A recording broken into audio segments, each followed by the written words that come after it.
ওই কিরে কিরে Madhu Madhu rasmalai rasmalai. Hello friends, welcome back to my channel. আশা করি সবাই ভালো আছেন। তরমুজ নিয়ে যে এত ভাইরাল একটি কথা চলতেছে, যখন আমি তরমুজের মিল্কশেক তৈরি করতেছিলাম তখন এই কথাটা ভীষণভাবে মনে পড়ছিল, তাই ভাবলাম আপনাদের সাথে একটু শেয়ার করি। তো বন্ধুরা চলুন, আজকে তৈরি করব তরমুজের মিল্কশেক। এটি রমজান স্পেশাল একটি রেসিপি বলা চলে, কারণ সারাদিন রোজা রেখে একটি পুষ্টিকর এবং সুস্বাদু মিল্কশেক খেলে সত্যি মনে হয় অন্যরকম একটা স্বস্তি পাওয়া যায়।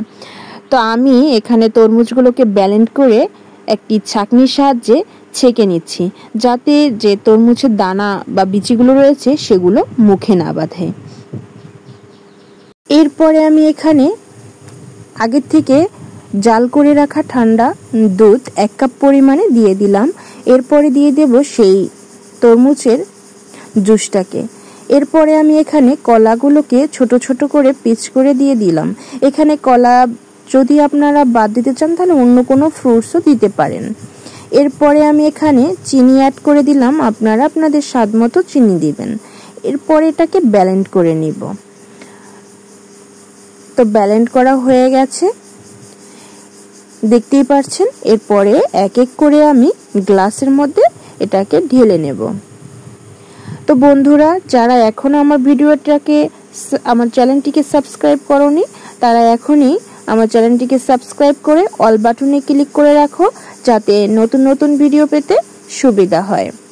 আর লাইক কমেন্ট করতে তো ভুলবেই না।